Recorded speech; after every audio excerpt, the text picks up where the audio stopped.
بسم الله الرحمن الرحيم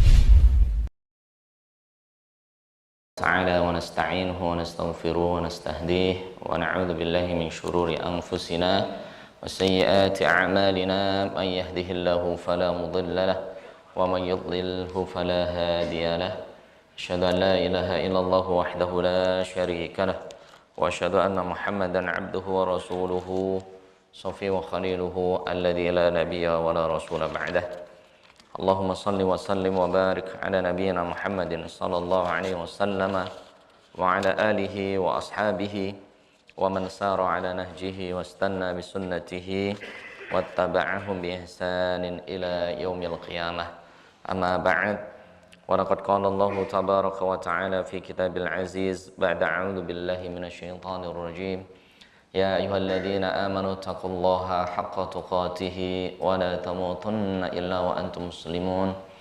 Wahai orang-orang yang beriman, mari kita tingkatkan ketakwaan keimanan kita kepada Allah Subhanahu wa taala haqqa tuqatih, dengan sebenar-benarnya ketakwaan.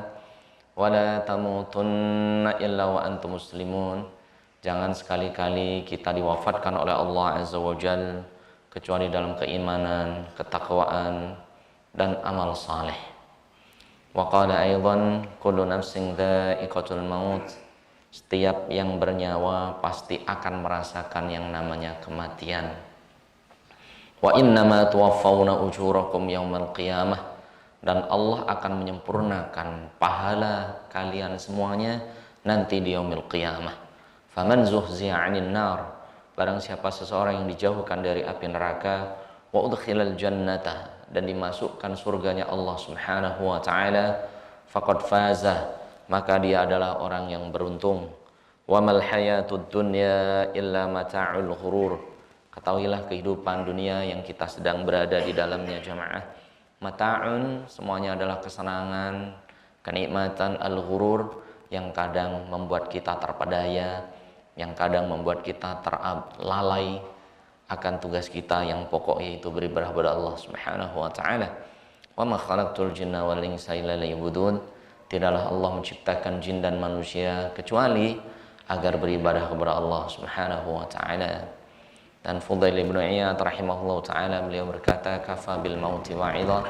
Sesungguhnya kematian adalah peringatan dari Allah Subhanahu wa taala agar kita memperbaiki diri kita, memperbaiki amal-amal saleh kita.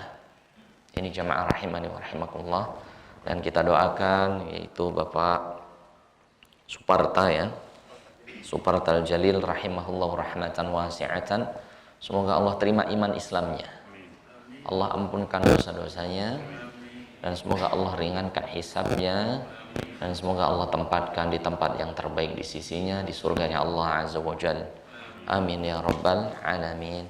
Dan beliau meninggal di hari-hari yang mulia, di hari yang sangat agung, dan semoga menjadi tanda dari beliau husnul khatimah. Amin ya rabbal alamin. Jamaah rahimani wa rahimakumullah, tanpa terasa kita berada di hari Selasa, tepatnya tanggal 4 Dzulhijjah 1445 Hijriah. Berbeda dengan pemerintah Saudi, mereka di hari ini yaitu tanggal 5 Hijriah, dan mereka akan melaksanakan wukuf di Arafah yaitu di hari Sabtu, dan akan berlebaran di hari Ahad. Adapun pemerintah kita sudah melakukan sidang isbat di hari Jumat pekan lalu, memutuskan bahwasanya 1 Dzulhijjah yaitu berada di hari Sabtu, dan Arafah berada di hari Ahad, dan Idul Adha insyaallah taala yaitu di hari Senin tanggal 17 Juni. Yang alhamdulillah di tahun ini antara pemerintah dengan Muhammadiyah itu berbarengan. Ini salah satu nikmat dari Allah Subhanahu wa taala. Dan kita sebagai warga negara dianjurkan untuk mengikuti pemerintah. Sebagaimana firman Allah Azza wa Jalla, ya ayyuhalladzina amanu atti'ullaha wa atti'ur rasulah wa ulil amri minkum. Wahai orang-orang yang beriman, taati Allah, taatilah Rasul, wa ulil amri minkum, dan taatilah pemerintah kalian, yaitu lewat Kementerian Agama, di sini lewat yaitu Badan Ru'yah dan Hisab. Jamaah rahimani wa rahimakumullah, dan Rasulullah sallallahu alaihi wasallam beliau bersabda, al fitru yauma tuftirun, berbukalah kalian bersama mayoritas kaum muslimin berbuka. Wal adha yauma yudhahun, dan beridul kurbanlah kalian bersama kaum muslimin beridul adha. Ini jemaah. Terus bagaimana ada perbedaan? Ya memang ada perbedaan. Dan alhamdulillah di Asia Tenggara, Indonesia, Malaysia, Brunei Darussalam ini mengadakan Idul Adha di hari yang sama. Gitu ya. Juga di tiga negeri yang ada di Thailand yang muslim, yaitu Yala, Fatayat dan Narathiwat. Itu ada teman saya di sana sama, yaitu Arafahnya di hari Sabtu dan kurbannya di hari Ahad, insyaallah. Yaitu Arafahnya di hari Ahad dan kurbannya di hari Senin, gitu ya. Walaupun ada ormas di negara tersebut yang juga berbeda. Ini jemaah. Jamaah rahimani wa rahimakumullah, maka Allah Subhanahu wa taala sudah kita bahas tentang keutamaan 10 awal Dzulhijjah. Kemudian kurban hewan yang terbaik bagaimana sudah kita bahas. Selanjutnya adalah bab alatul dzabhi. Bab yaitu alat untuk berkurban. Jadi apa yang dianjurkan untuk berkurban? Alatnya ya, peralatannya. Karena Nabi SAW beliau bersabda dari sahabat An Shaddad ibnu Ausin radhiyallahu taala anhu, innallaha katabal ihsana fi kulli syai. Sesungguhnya Allah mewajibkan untuk berbuat baik terhadap segala sesuatu. Terutama dalam bab ini adalah bab menyembelih. Maka Rasulullah SAW bersabda, idza qataltum fa ahsinu qitlah. Kalau kalian membunuh atau berperang, fa ahsinu qitlah, maka perbaikilah cara membunuh kalian. Berperang pun diatur. Jadi Rasulullah mengharamkan al-muthlah. Rasulullah mengharamkan membunuh itu dipotong-potong, itu diharamkan dalam Islam. Ya, haram. Al-muthlah itu apa jemaah? Dipotong-potong. Ini diharamkan. Adapun orang-orang yang tidak tahu syariat, mereka membunuh orang Islam dengan apa? Semena-mena dan lain sebagainya. Dalam Islam diharamkan. Bahkan ketika Hindun binti Harb yang beliau sebelum masuk Islam membunuh paman Rasulullah Hamzah, setelah masuk Islam apakah disakiti oleh Rasulullah? Tidak jemaah. Apakah Abu Sufyan diserang oleh Rasulullah? Tidak jemaah. Ketika mereka bertobat masuk Islam, Rasulullah pun apa jemaah? Ya, menganggap mereka sebagai saudara seiman. Jadi Islam itu adalah agama yang mengajarkan apa? Keselamatan. Maka setelah kita beribadah kepada Allah, setelah kita membaca innaka hamidum majid, kita langsung mengucapkan apa jemaah? Assalamualaikum warahmatullah. Islam itu agama yang penuh kedamaian, kasih sayang. Ke kiri pun assalamualaikum, keselamatan lagi. Itu agama Islam jemaah. Itu adalah agama Islam, yaitu agama keselamatan. Dan kita mengucapkan pun assalamualaikum, keselamatan, kedamaian atas kalian. Ini agama Islam jemaah. Jadi Rasulullah bersabda, idza qataltum fa ahsinu qitlah. Ketika kalian harus berperang, fa ahsinu qitlah. Perbaikilah cara perang kalian. Enggak sembarangan. Wa idza dzabhtum fa ahsinu dzibhah. Ketika kalian menyembelih pun perbaikilah tata cara menyembelih. Adapun di selain Islam mungkin ada yang dombanya atau sapi yang disembelih itu sembarangan. Ada yang dipukul kepalanya, ada yang dimasukkan di karung, dipukulin sampai mati. Adapun dalam Islam Rasulullah ada peraturannya. Rasul bersabda, wal yuhid ahadakum syafratahu. Yang pertama Rasulullah anjurkan itu pergunakan pisau atau golok sembelih yang terbaik. Nah, jadi nggak sembarangan. Wal yurih dzabihatahu, dan berikan rasa nyaman kepada binatang yang akan disembelih. Nah, jadi yang akan kita bahas dua ini. Yang pertama wal yuhid ahadukum syafratahu. Tajamkan pisau kalian setajam mungkin agar tidak apa jemaah? Agar tidak menyakiti domba atau sapi kurban kita. Karena dalam beberapa video ya, ini ada sapi yang disembelih lari lagi, betul. Ada kambing yang disembelih hidup lagi. Nah, ada domba atau sapi sebelum disembelih dia marah, ngamuk dan lain sebagainya. Itu karena memang tata caranya belum sesuai dengan ajaran Rasulullah SAW. Yang pertama jamaah, yaitu menajamkan pisau setajam-tajamnya, sebagaimana perintah Rasulullah SAW dari sahabat Syaddad bin Aus, wal yuhid ahadukum syafratahu. Tajamkan pisau kalian, pergunakan pisau kalian yang paling baik, yang paling tajam. Ya, kalau di Sukabumi ada tuh pesan golok sembeli dari Cibatu gitu ya. Kalau dari Tasik itu golonggong, kalau dari Banten juga ada, dari Jakarta juga ada sendiri pisau-pisau khusus ya, yang sangat tajam, yang khusus digunakan untuk menyembelih. Ini jemaah.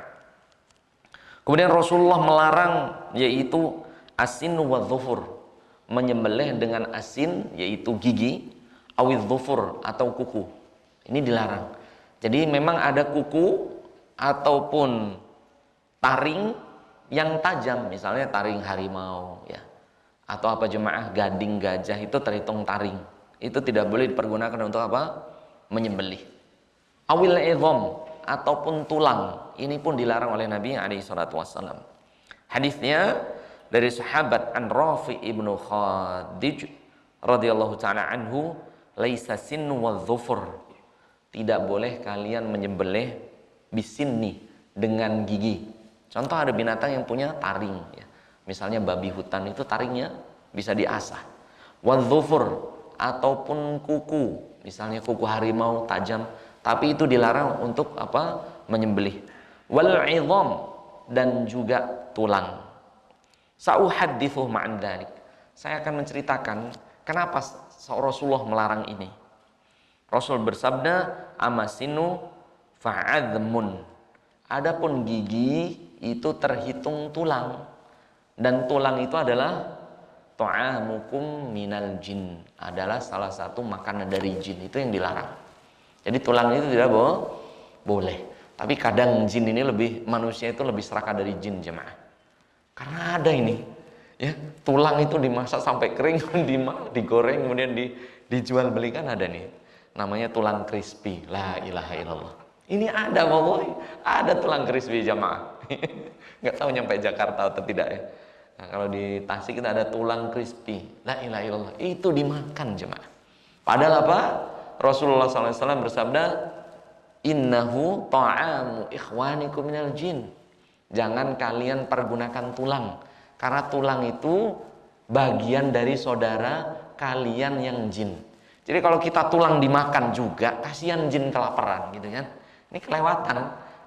Belum ketemu jamaah tulang crispy. Ada nggak tulang crispy? Ada ini. Dijual belikan. Tulang ayam itu dikasih ini, kemudian dimasak sampai empuk jamaah, dan bisa jadi cemilan. Ini hukumnya dilarang. Begitu juga dilarang untuk apa? Menyembelih.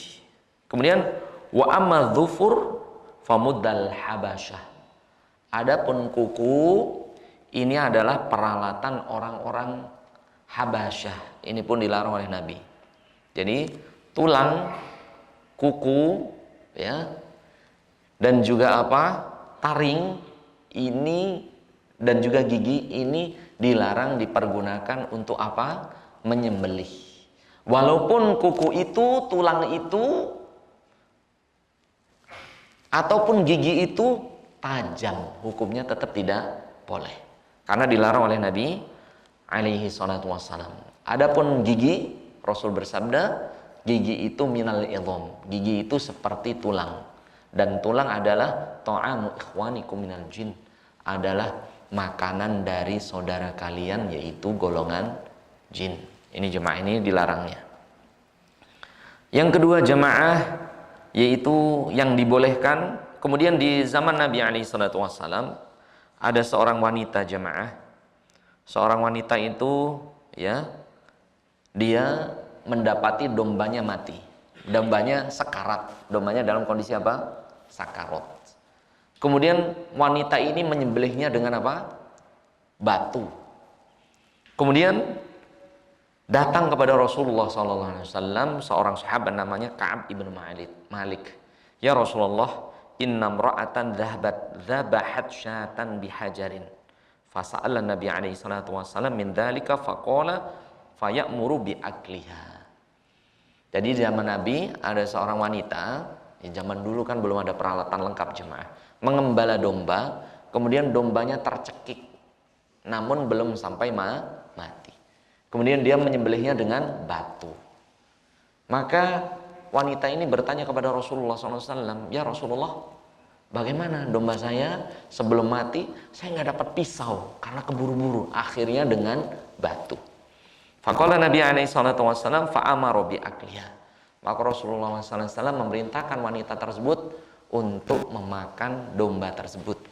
Jadi boleh jemaah batu. Pokoknya selain tulang, gigi, dan kuku. Tulang, gigi, dan kuku. Ini hukumnya tidak boleh sebagai alat apa? Menyembelih. Adapun batu dibolehkan. Ini ya sebagaimana hadis diriwayatkan oleh sahabat namanya Ka'ab ibnu Malik radhiyallahu taala anhu. Ini jemaah. Kemudian Rasulullah SAW beliau bersabda dari Abdullah bin Abbas dan Abdullah bin Mas'ud radhiyallahu taala, la tastantiju birrawth walal idham fa innahu zada ikhwanikum minal jin. La tastanju, jangan kalian bersuci dan jangan kalian menyembelih birrawthi dengan kotoran hewan, wal idham dan juga tulang.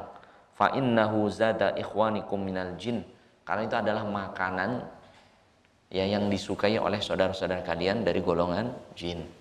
Jadi tulang tidak boleh untuk bersuci, begitu juga kotoran unta, kotoran sapi juga tidak boleh bersuci. Loh, bagaimana contohnya jemaah? Jadi kalau di gurun pasir jemaah atau tempat yang tidak ada air, itu boleh bersuci dengan hajar. Bersuci dengan apa? Batu. Jadi Rasulullah bersuci dengan 3 batu.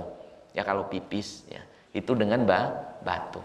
Kemudian Rasulullah pernah dikasih apa itu? Yang pertama tulang, kemudian dikasih oleh sahabat lagi yaitu apa? Kotoran unta. Jadi kotoran unta itu kalau udah kering kayak batu. Maka Rasulullah SAW bersabda, la tastanju wa la tadbahu birrawthi wal idham. Jangan kalian bersuci ataupun menyembelih dengan kotoran dan juga tulang. Fa innahu zada ikhwanikum minal jin. Karena kotoran binatang dan tulang adalah makanan kesukaan saudara kalian jin. Ini dilarang oleh Nabi alaihi wassalatu wassalam. Yang kedua jamaah, al-ibti'adu 'anil hayawanil ukhra. Ya. Dianjurkan untuk menjauhkan peralatan menyembelih dari binatang yang mau disembelih. Ini nggak boleh. Ya. Jadi para jagal diharapkan jangan membawa pisaunya, parangnya, goloknya itu di dekat binatang kurbannya. Dan ini kenyataan jemaah. Anak-anak 3 kali gagal sunat itu gara-gara apa jemaah? Pertama, dokternya itu ngeliatin suntiknya di depan anak-anak jemaah. Habis itu anak-anak lari naik ke mobil lagi. Itu pertama. Gak mau dia dihitan. Begitu juga sapi ataupun domba ini gak boleh. Dari Ibnu Abbas radhiyallahu taala anhu, Rasulullah sallallahu alaihi wasallam bersabda, "Halla haddatta qablah."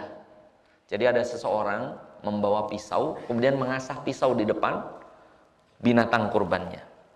Halla haddatta qablah. Kenapa engkau tidak menajamkan pisaumu sebelumnya? Atumitaha mautatun. Apakah engkau ingin membunuh domba atau sapi yang akan engkau sembelih berkali-kali? Ini dilarang Nabi SAW. Jadi kita dilarang melihatkan pisau kita ya, atau golok kita, atau apa jemaah, mengasah ya golok atau pisau di depan sembelihan binatang kita. Ya kadang-kadang jagal itu bersihinnya kan pakai peralatan tuh jemaah. Jadi pisaunya dipegang sering itu di depan sapi. La haula wala quwwata illa billah. Ini dilarang Nabi alaihi salatu wasallam. Bagaimana ya sempurnanya syariat Allah Subhanahu wa taala. Yang kedua, nahyud dhahaya amama hayawana ghairahu. Begitu juga Rasulullah melarang seseorang menyembelih binatang kurban dilihat oleh korban yang lain. Ini nggak boleh. Ini banyak, misalnya na'udzubillah, ada sapi dipotong, temennya sapi lain ngelihat, dombanya ngompol. Iya, cuma sebagaimana kita kalau sunat itu emang ada anak-anak ngelihat temennya di sunat, nggak ada. Di kamar tersembunyi nggak ada yang tahu. Betul tidak cuma? Jadi Rasulullah SAW bersabda, aturidu antumitaha mautatun. Wahai fulan, jangan engkau sembelih kurban di depan temannya. Antumitaha mautatun. Kamu mau membunuh domba itu berkali-kali. Artinya apa jemaah? Domba itu ketika disembelih, teman yang lihat dia ngerasa disembelih. Makanya dombanya teriak-teriak, ya. Kemudian dombanya diikat, temannya masih ngelihat. La ilaha illallah, ini zalim. Diharamkan. Maka diusahakan dikasih satir, ya, pembatas. Jadi kalau menyembelih secara sunnah, benar-benar domba itu dijauhkan. Bahkan sebagian ulama mengatakan hatta yasma la yasma khawruha. Diusahakan jangan sampai mendengar khaur. Khaur itu jeritan binatang. Misalnya kan sapi kalau disembelih ada yang gitu. Itu jauhin tuh, jangan kedengeran. Karena temannya juga apa jemaah merasakan ngeri sebagaimana domba tersebut. Ini jemaah anjurannya. Yang selanjutnya muwajjahu ilal qiblah. Dianjurkan berkorban itu binatangnya dan orang yang menyembelih menghadap ke kiblat. Nah, menghadap kemana jemaah? Menghadap ke kiblat. Bagaimana posisi binatangnya? Kalau ada binatang gampang jemaah. Kita menghadap ke kiblat. Ini kiblat. Menghadap ke kiblat. Ya. Ini karena harus dipraktekkan ini jemaah. Menghadap ke kiblat, misalnya menghadap ke kiblat, orangnya menghadap ke kiblat, gitu ya. Kemudian dombanya kakinya di sini, kepalanya di sini. Kepalanya menghadap ke kiblat, kakinya menghadap ke mana sana? Utara, kepalanya menghadap ke selatan. Jadi Rasulullah mempraktekkan nanti dari hadis Aisyah radhiyallahu taala, Rasulullah menyembelih sendiri. Jadi dombanya dipegang, kemudian didudukkan, kemudian kaki Rasulullah menempel di lehernya domba. Jadi Rasulullah menyembelih sendiri. Jadi kepalanya menghadap ke kiblat, ya, menghadap ke kiblat. Hal ini berdasarkan riwayat dari sahabat namanya Nafi' radhiyallahu taala anhu. Inna Ibnu Umar kana yakrahu ayyakula dzabihatan yadbahu li ghairil qiblah. Inna Ibnu Umar, sesungguhnya Abdullah Ibnu Umar, yakrah, dia benci, ayyakula dzabihah, ketika dia menyembelih kurban, yadbahu li ghairil qiblah, yang disembelih tidak menghadap kiblat.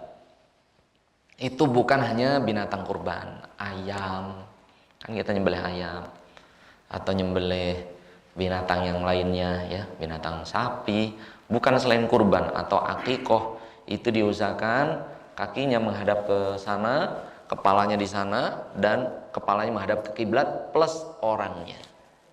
Kemudian diriwayatkan oleh Ibnu Mas'ud, thumma yaqul, kemudian Rasulullah SAW sebelum berdoa, sebelum menyembelih, beliau membaca ayat inni wajjahtu wajhiya lilladzi fataras samawati wal ard hanifan musliman wa ma kana minal musyrikin. Inna salati wa nusuki wa mahyaya wa mamati lillahi rabbil alamin la syarika lahu wa bidzalika umirtu wa ana awwalul muslimin. Kemudian bismillahi Allahu akbar. Nah, ini doa ini diriwayatkan oleh beberapa sahabat. Salah satunya Abdullah bin Mas'ud, Abdullah bin Umar, dan Abu Hurairah radhiyallahu taala anhu. Yaitu surah Al-An'am ayat 162. Inna salati wa nusuki wa mahyaya wa mamati lillahi rabbil alamin. La syarika lahu wa bidzalika umirtu wa ana awwalul muslimin. Kemudian berdoa, kemudian bismillahi Allahu akbar. Nanti riwayatnya banyak. Kemudian waqala Malik inna hadza laisa syartan walakinnal mustahabbat.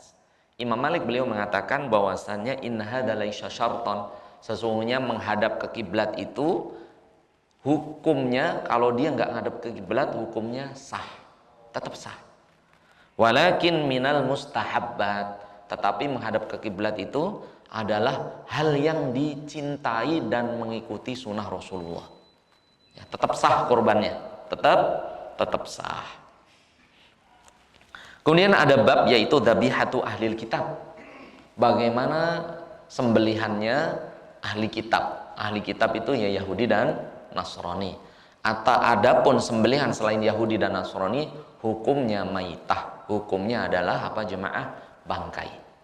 Jadi kalau selain Yahudi dan Nasrani dan orang-orang beriman, maka sembelihannya hukumnya adalah bangkai. Sebagaimana firman Allah Azza wa Jalla di surat Al-Maidah ayat ke-3, wa ma uhilla li ghairillah, dan apa-apa yang disembelih atas nama selain Allah hukumnya bangkai. Jadi kalau ada orang non muslim kok dia korban, ya, non muslim yang bukan ahli kitab Yahudi dan Nasrani, maka hukum sembelihannya atau kurban orang tersebut hukumnya bangkai. Tidak boleh dimakan, tidak boleh dimakan, harus lock in dulu baru boleh dimakan. Ini jemaah. Kemudian bagaimana dengan ahli kitab? Kalau selain ahli kitab, ya mohon maaf, misalnya Hindu, Buddha dan lain sebagainya, Konghucu, itu bukan ahli kitab. Hukuman sembelihannya hukumnya apa? Haram dan maitah. Hukumnya bangkai, kita tidak boleh makan. Ama ahlul kitab itu ada dua pendapat. Amal jumhur, adapun mayoritas ulama mengatakan sohah, artinya kurbannya sah, atau sembelihannya, mohon maaf bukan kurban, sembelihannya. Misalnya orang Yahudi atau Nasrani menyembelih ayam, ya, itu sebagai mayoritas ulama mengatakan sah. Wa amma qaulu Malik la tasih. Adapun pendapat Imam Malik enggak sah. Kenapa jamaah enggak sah? Li'anna ahli kitab qad kafaru. Karena ahli kitab itu kebanyakan sekarang itu kufur. Jadi mereka menyembelihnya dengan bukan mengucapkan bismillah. Bukan mengucapkan bismillah, dengan menyebut nama Allah. Bahkan ada yang menyebut dengan nama Tuhan Yesus, udah nggak sah itu. Atau dengan menyebut, kalau Yahudi Uzair bin Allah, yaitu menyebut Uzair adalah putra Allah, itu maka tidak sah. Jadi sekali lagi, sembelihan ahli kitab itu ada dua pendapat. Yang pertama, kalau ahli kitabnya menyebutkan nama Allah, dia sah. Tapi kalau ahli kitab menyebutkan ketika menyembelih nama selain Allah, seperti Masih adalah Tuhan atau Uzair adalah anak Tuhan kalau orang Yahudi, maka hukum sembelihannya adalah bangkai. Sebagaimana firman Allah Azza wa Jalla di surah Al-Maidah ayat ke-5, Al-yauma uhilla lakumut thayyibat, pada hari ini dihalalkan oleh kalian yang baik-baik, wa ta'amul ladina utul kitaba hillul lakum, dan makanan atau sembelihan ahli kitab itu halal bagi kalian. Jadi para ulama memperinci, adapun ahli kitab yang masih mengatakan Allah itu esa, itu halal, yaitu Kristen Ortodoks. Jadi Kristen Ortodoks ini berjilbab, ya. Bahkan mereka tidak menuhankan Isa sebagai Tuhan, maka sembelihannya boleh. Tapi Kristen yang sekarang itu lebih mengarahkan ya Isa itu adalah anak Tuhan. Ini maka sembelihan mereka para ulama mengatakan tidak sah. Ya, begitu juga orang ini misalnya ngirim kurban, misalnya ada non muslim, Ustaz, ana mau kurban tapi ana non muslim. Maka bagaimana jemaah? Yang nyembelih harus orang Islam. Diterima tidak kurbannya oleh Allah? Jawabannya tidak diterima. Sebagaimana orang non muslim sholat, puasa, tapi dia nggak syahadat, ya nggak diterima. Karena kunci diterimanya semua amal adalah qaulu asyhadu an la ilaha illallah wa asyhadu anna muhammadar rasulullah. Sehingga Allah Ta'ala berfirman, a'maluhum kasarabim biqi'ati yahsabu dhama'u ma'a, hatta idza ja'ahu lam yajidhu syai'a. Jadi amalan-amalan orang kafir itu Allah gambarkan sebagaimana fata morgana. Dia melihat itu adalah sebuah kolam air yang banyak, kemudian dia mendatanginya, walam yajidu ma'ah, yang ditemukan hanya pasir. Nah itu ya perumpamaan orang-orang non muslim yang dia melakukan amal-amal seperti kurban. Amalannya hanya seperti fata morgana, dilihatnya sebuah air yang banyak, ketika dia datangin hanya berupa debu dan padang pasir. Ini jemaah. Kemudian Allah Ta'ala berfirman di surah Al-An'am ayat 121, wala ta'kulu mimma lam yudhkar ismullahi alaihi wa innahu lafisq. Jangan sekali-kali kalian memakan binatang yang disembelih yang tidak disebutkan nama Allah. Innahu lafisqun. Sesungguhnya binatang kurban itu atau sembelihan itu adalah lafisqun, adalah kefasikan. Jadi kita harus tahu kalau ahli kitab itu benar-benar dia yang tetap mentauhidkan Allah, tidak mengatakan Isa putra Allah, atau orang-orang Yahudi yang dia Yahudi tulen, yang dia tetap mentauhidkan Allah, tidak mengatakan Uzair anak Allah, maka itu boleh. Dan itu jarang. Kristen yang kayak gini jarang, dan Yahudi yang demikian pun sudah sangat jarang. Tapi ada, tetap ada karena ayatnya ada. Jadi tetap ada orang-orang Nasrani yang dia mengatakan adalah Isa Nabi. Itu pasti ada. Kalau dia mengatakan Isa adalah Nabi, sembelihannya boleh. Begitu juga orang Yahudi mengatakan Uzair adalah Nabi, maka sembelihannya boleh. Tapi kalau sudah mengatakan Isa bin Allah, Isa adalah putra Allah, Uzair bin Allah di surat At-Taubah, Uzair adalah putra Allah, maka sembelihannya tidak sah. Kemudian yang selanjutnya dzabihatu tarikus shalah. Sembelihan orang yang meninggalkan sholat. Nah ini bagaimana jemaah? Jadi pendapat Syekh bin Baz rahimahullah ta'ala, beliau mengatakan la yahillu dzabihatu tarikus shalah amdan wa inadan. Tidak sah sembelihan orang yang meninggalkan sholat amdan, yang dia meninggalkannya sholat itu sengaja, wa inadan, dan dia menganggap sholat tidak wajib. Jadi kok ada orang nyembelih itu harus kita pilih-pilih ya. Jangan sampai jagal kita itu nggak sholat, karena kita khawatir nyewa-nyewa jagal rupanya dia nggak sholat. Nah ini bahaya. Kalau dia ahli maksiat masih diterima, tapi kalau nggak sholat itu tidak sah sembelihannya. Yaitu yang dia meninggalkan sholat amdan, meninggalkan sholat itu sengaja. Awa'ina, dan atau dia menganggap sholat tidak wajib, karena ada orang-orang menganggap sholat itu tidak wajib, dia nggak sholat, maka hukumnya tidak sah sembelihannya dan kurban dia. Sebagaimana sabda Rasulullah an Jabir bin Abdillah, dari sahabat Jabir bin Abdillah, Rasulullah SAW bersabda bahwasanya bainar rujul wasyirki wal kufri tarkus shalah. Silahkan Pak Suhari. Pembeda antara orang beriman, orang musyrik, dan orang kafir adalah meninggalkan sholat. Nah, jadi orang yang meninggalkan sholat, dia bukan ahli kitab, bukan Yahudi, bukan Nasrani, bukan juga orang Islam, tapi dia itu kafir. Ya. Ini sabda Rasulullah. Kemudian sahabat yang lainnya dari Jabir bin Abdillah, Rasulullah SAW bersabda, bainar rajul wasyirki wal kufri tarkus shalah. Ya, pembeda orang musyrik dan kafir itu meninggalkan sholat. Jadi seseorang atau jagal itu harus kita pilih. Jagal itu harus sholat. Bagaimana kalau zakat? Kalau nggak zakat dia masih boleh. Bagaimana kalau dia nggak haji? Masih boleh. Kenapa jemaah? Karena apa jemaah? Karena rukun Islam itu kita ibaratkan 5 jemaah. Syahadat, sholat, zakat, puasa, haji. Orang ini hablum minallah, tali kepada Allah ini, misalnya tali. Orang nggak haji, ini masih kita bisa pegang jemaah agama Allah. Orang nggak zakat, masih kuat agama Allah. Orang nggak puasa, itu masih ada pegangan tapi sangat lemah. Kalau orang ninggalin sholat, udah sah.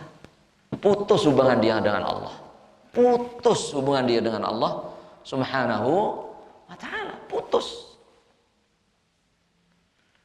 Ini jemaah. Putus hubungan dia dengan Allah Subhanahu wa ta'ala. Sehingga sembelihannya tidak sah. Sembelihan orang itu tidak sah. Bahkan hajinya tidak sah, zakatnya tidak sah, puasanya juga tidak sah. Karena dia meninggalkan apa Pak? Sholat.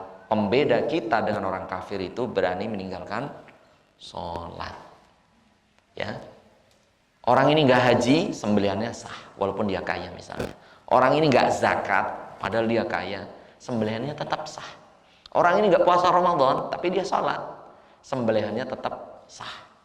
Orang ini nggak sholat, walaupun dia ngaku muslim, sembelihannya tidak sah. Bisa dipahami sampai sini jamaah ya. Barakallahu fikum jami'ah. Al-ahdul ladzi bainana wa bainahum as-shalah faman taraka faqad kafar. Dari sahabat Buraidah, sesungguhnya perjanjian kita dengan orang-orang mukmin adalah sholat. Faman tarakaha faqad kafar. Jadi orang yang meninggalkan sholat hukumnya kafir.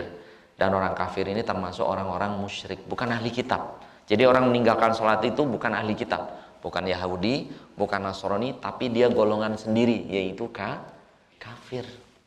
Ini jemaah. Na'udzubillahi min dzalik, ini jemaah. Kemudian jemaah rahimani wa rahimakumullah. Apa saja yang harus terpotong ya ketika menyembelih? Ini perlu. Jadi para ulama menyebutkan yang harus tersembelih itu yang pertama al-wadijan. Wadijan itu urat kanan dan kiri. Ini urat yang paling gede. Di kita juga ada. Ini urat kanan dan kiri. Ya. Ini yang disebut kalau manusia itu hablil warid. Ya nanti di surat Qaf, surat 50 ayat 16, Allah itu lebih dekat kepada hambanya melebihi urat leher. Jadi yang harus terpotong itu al-wadijan. Dua urat leher kanan dan kiri. Kemudian yang kedua al-hulqum. Al-hulqum itu yaitu kerongkongan untuk apa? Untuk makanan. Wal mari, tenggorokan untuk udara. Jadi empat yang harus terpotong dalam prosesi kurban.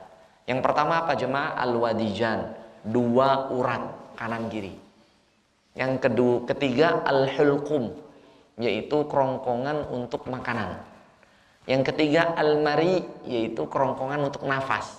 Jadi 4. Jadi kalau menyembelih nanti ada yang paling besar, ini namanya untuk makanan. Nanti ada untuk nafas sendiri. Kemudian ini adalah wadijan. Apa wadijan jemaah? Dua urat kanan dan kiri. Kalau manusia namanya hablil warid. Allah lebih dekat kepada kita melebihi urat leher. Nah ini jemaah.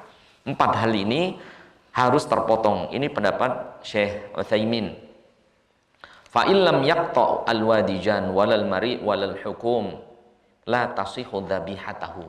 Seseorang yang menyembelih kok tidak terpotong dua urat lehernya, domba itu atau sapi itu atau ayam apa saja, wal hulqum, kemudian kerongkongan untuk makanan, wal mari, dan tenggorokan untuk udara, fala tasih, maka tidak sah. Terus bagaimana pendapat dengan 4 imam? Yang pertama al-Hanafiyah, yakfuru ats-tsalatsa fiha. Kalau Abu Hanifah beliau berpendapat cukup 3 yang terpotong. Kan tadi ada 4. 3 saja. Mana saja boleh, yang penting 3. Mau kerongkongan atau satu wadijan, satu urat, atau mari ya, tempat napas. Ini enggak nih, itu sah. Itu pendapat Abu Hanifah. Adapun Malikiyah al-hulqum wal wadijan. Adapun Malikiyah cukup 2 misalnya. Tapi yang paling sempurna jelas 4. Beliau mengatakan al-hulqum, yang paling penting adalah kerongkongan makanan. Wal wadijan, dan 2 urat. Dunal mari. Kalau mari enggak, mari itu tempat udara, kok enggak kepotong, masih sah. Adapun Syafi'iyah dan Hanabilah. Nah ini Syafi'iyah mayoritas kita wal Hanabilah, ini kalau Saudi itu lebih mayoritas Hanabilah. Itu apa jamaah? Al-hulkum wal mari faqat. Dia sah ketika yang terpotong dua, yaitu untuk tenggorokan, makanan, wal mari, dan untuk apa jemaah? Napas. Itu sudah sah. Misalnya wadijannya tidak. Tapi yang sempurna yaitu empat-empatnya. Empat-empatnya. Ini yang lebih sempurna. Yang pertama al-wadijan, dua urat kanan dan kiri. Al-hulqum itu adalah tenggorokan untuk makanan, wal mari kerongkongan untuk udara. Ini harus terpotong. Kalau empat ini lebih sempurna. Ini jemaah. Wallahu a'lamu bissawab. Waduh, waktunya habis jemaah. Dan ini hari terakhir ya. Dan sekali lagi jemaah, sekali lagi. Jadi tidak boleh menjual belikan apapun dari binatang kurban kita. Baik bulunya, misalnya domba wol, bulunya nggak boleh. Ustaz, anak ini gantungan kunci ekornya, boleh jemaah. Tulang tanduknya, karena ada tanduk kepala domba Garut itu dijual. Dengan syarat nggak boleh lepas tanduknya, mahal itu. Ya, kulitnya itu sama sekali semuanya tidak boleh dijual, bahkan oleh panitia nggak boleh. Itu udah jelas panitia. Jadi yang menjadi panitia di zaman kurban Nabi itu Ali bin Abi Thalib. Itu adalah menantu Rasul. Ya, itu menjadi panitia, ketua kurban. Rasulullah berpesan kepada panitia kurban di zaman Nabi yaitu Ali bin Abi Thalib, "Alla yu'tiyal jazar syai'an minha." Wahai menantuku, jangan engkau bayar jagal dengan apapun bagian kurban, nggak boleh. Kalau hadiah boleh. Hadiah upah dengan hadiah beda. Kalau upah itu jagalnya nyaratin, anak mau nyembelih itu kok kalau dikasih 500.000 syaratnya kepalanya buat saya. Nah, ini berarti jual beli, tidak boleh. Tapi kalau dia saya 500.000, sudah 500.000. Pak, ini hadiah. Ini boleh. Dikasih tulang atau apa boleh. Dengan syarat dia hadiah. Bahkan jemaah tidak boleh panitia, mohon maaf. Itu kulitnya itu atau apapun untuk konsumsi. Misalnya untuk beli beras. Jangankan itu, untuk beli kresek. Waduh, gimana nih kresek kurang nih? Ya udah jual kulitnya. Nggak boleh cuma. Karena semua itu sudah milik Allah Subhanahu wa taala, nggak boleh dijual belikan. Dan Rasul bersabda, "Man ba'a jilda udhiyatihi fala udhiyatalah." Barang siapa yang perjualbelikan kulitnya, maka tidak sah sembelihannya. Hadis ini diriwayatkan oleh Abu Sa'id Al-Khudri. Kapan boleh dijual belikan? Ketika kulit itu sampai ke mustahik, yaitu yang kita beri. Misalnya kita berikan kulitnya kepada orang miskin, sudah kita kasih. Kemudian orang miskin ini kan udah milik dia, murni. Kemudian dia tukar beras, boleh. Boleh cuma. Boleh. Tapi kalau panitia itu belum mustahik, belum menerima. Dia hanya fasilitator, belum boleh. Ya, bisa dipahami jemaah. Yang terakhir, tidak boleh menyerahkan ya untuk alatul lahwi. Ini pernyataan Ibnul Qayyim, tidak boleh ya diberikan kepada orang yang orang itu membuat peralatan musik. Mohon maaf. Misalnya ada orang ya kita kasih atau diambil oleh orang yang orang itu membuat alat musik dengan kulit itu. Ini nggak boleh ya. Misalnya untuk apa? Untuk musik dan lain sebagainya. Ini tidak boleh ya. Tapi kalau untuk jaket itu hal mubah, sepatu mubah. Misalnya ya jemaah. Tapi kalau untuk alat musik itu jelas para ulama melarangnya. Wallahu a'lam bishawab. Demikian catatan, masih panjang dan ini kajian terakhir kita.